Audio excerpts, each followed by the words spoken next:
Hey guys, Liz Merrick here, and I'm going to show you how to make this smashing fist here. It's for a Hulk cake, which is very popular right now, and a lot of people have asked me how to do a fist out of fondant or modeling chocolate, so I'm working on one, so I just thought, hey, why not make a video and show you how to make one too. So the first thing we need is a fist. Do you have one of those? That's what we need first. And you should reference the shape of your fist often. And you will notice that it is not flat, it is round. It's thick on this side and thinner on the other side. We've got kind of like this space in the center. We've got this thumb that kind of folds over our fingers. So these are all things that we're going to be kind of referencing as we're making our fist, and that'll help you sort of visualize it. But I'm going to break it down for you so at least it makes sense. So let's get our tools together. I've got our modeling chocolate. I get mine from Sweettastic. The link is down there in the description. I've got my magic modeling tool that I use for everything. I've got a straight edge cutter. This is for Sculpey, but I like using it for fondant.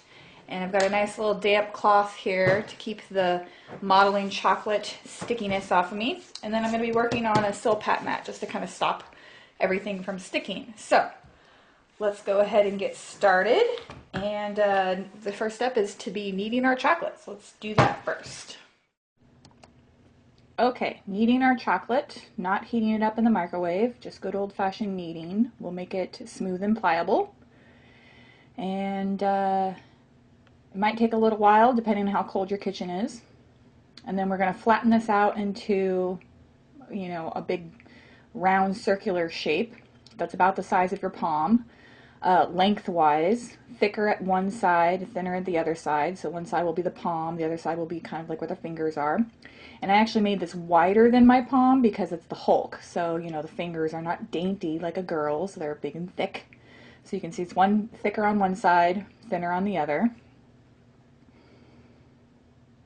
Making sure you're using enough. I started out with like a 5-pound batch of this green fondant, and I used, I think, almost all of it. I'm just trimming off the edges to kind of mimic the shape of my fingers. So the middle finger is longer than the other fingers. And you can see it's wider than my palm, but that's what I want. But this is just my palm part.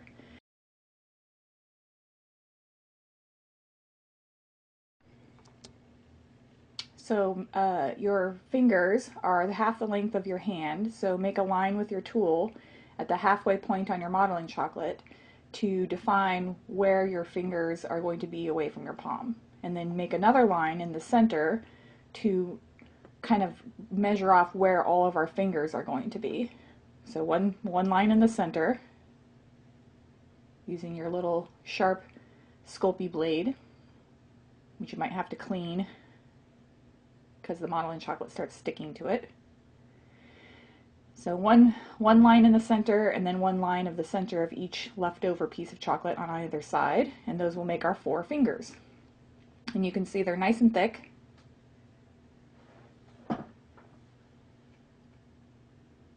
And then we're just going to spend some time rounding off each one of those fingers, so that they're not square. Take your time with this. Want to make them nice and round. Flip it over, do the same thing to the other side, and then we're going to make another line where the fingers are going to start bending inwards. And this line is actually curved. It's not straight across. So I use my modeling tool to make a curved line. And then in the middle of all of the fingers is where the next line is going to be. And in the middle of the leftover part is where the last part is. So the fingers are kind of strange like that, where it's like the first line is halfway in between, and then the last line is halfway in between that. Math proportions. So I'm just kind of putting this up on its end so we can start building out the hand. So you're going to put it up on the end and kind of curve it inwards a little bit. Your hand is not flat, it's curved.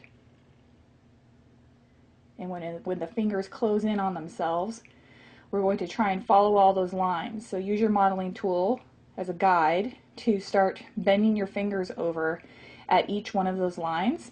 And when that happens, the chocolate starts kind of getting rounded at the knuckles. So as I bend the fingers, I spend some time pointing out the knuckles and adding in some roundness to the fingers. Because it's modeling chocolate, it just holds on to every little like nook and cranny and like mark that you put. So instead of like bending all the fingers and, you know, working from there, I spend time pointing out the knuckles, giving them some definition, and putting in the details back into the finger lines and stuff before I move on to the next finger.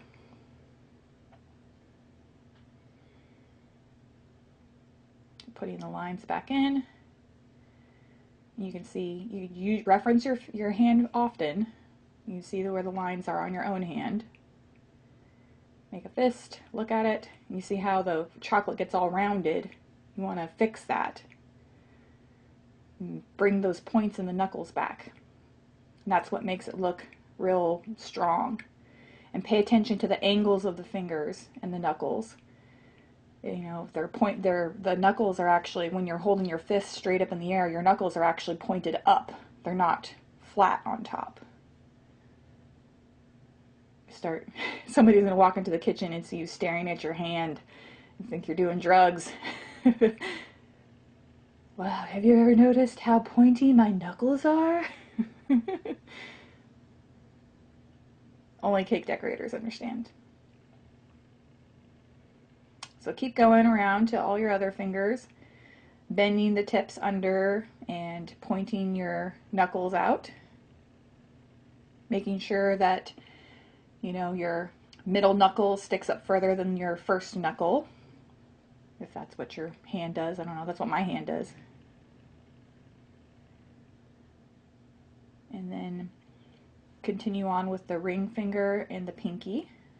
And pay attention, like make a fist and look at your hand straight on. And you'll see that the fingers, once they're curved in, you know, the bottom line of where all the fingertips line up is actually kind of curved. It's not straight. Got this nice curve.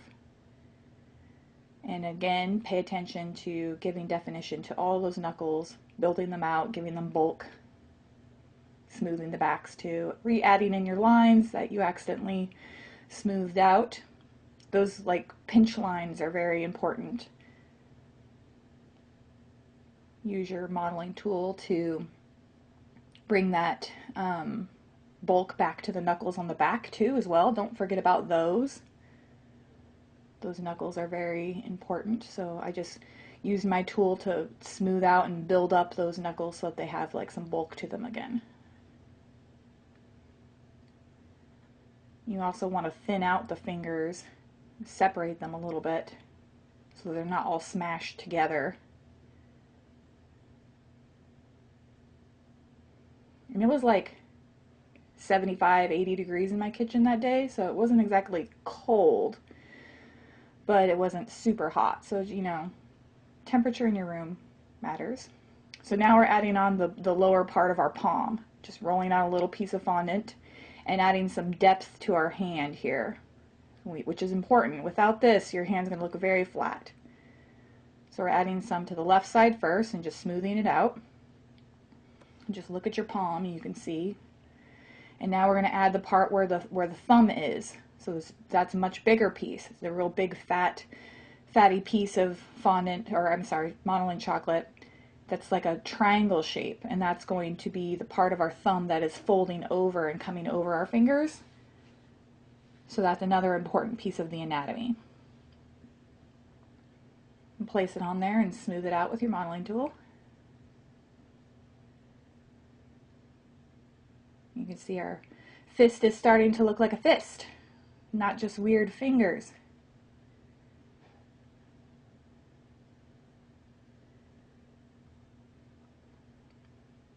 And this little divot on the inside, don't worry about that. Leave that there. That's how your palm really looks, so don't try and fill that in. Our thumb is actually going to bend over and be placed right in that area, right by the knuckles, just like it is on your fist. And then you see all these little wrinkles in your hand and your thumb and your If you add all of those in, that just adds to the realism.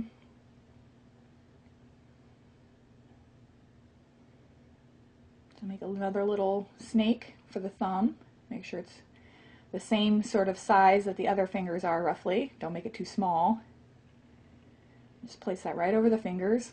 Smooth it into the thumb part of our fist. It's like magic. Suddenly it's a hand.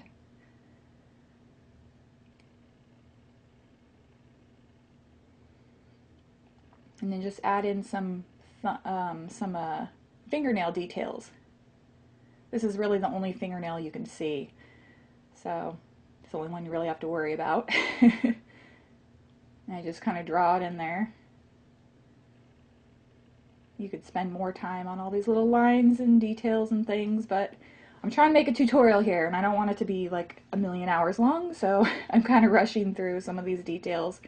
But obviously you can spend as much time as you want really smoothing out this hand, really obsessing over adding little details on the knuckles and on the wrinkles where the fingers bend and stuff, and this modeling chocolate just really takes to that kind of detailing.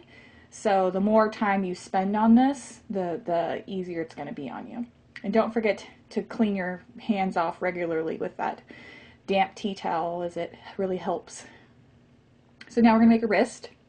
Just rolling out a cylinder, just making sure that it is thick enough for the actual, it's in proportion to the fist. So make sure, you know, if it doesn't look quite right the first time, it should be a really thick wrist. Like this is the Hulk, he's got a meaty arm. And then smooth out your line there. Using the tool is much easier to smooth things out than using your finger. Your finger ends up making things kind of sticky. And then put in some lines. And lastly, we want a couple of definition lines in the actual wrist itself to show where the ligaments are. If you make a real tight fist and look at your wrist, you can see where those ligaments are on your wrist. And that's basically it. When you put this on your cake, make sure you put a skewer on the inside of the wrist to make sure it doesn't fall backwards. And then don't forget to support this heavy piece of modeling chocolate with some dowels or some straws or something, or it will sink into the cake possibly, because that's a pretty heavy piece of chocolate there. So hopefully you learned a lot about hand anatomy and this all made sense to you. You might have to watch it a couple times, but at least you know what to do now and you know what to work on. So it should be not quite as difficult as you thought, and you don't need any Rice Krispie treats. So there you go. Go make a wrist. Go forth and make a fist, not a wrist. A fist and a wrist. I hope you guys enjoyed it. See you next time.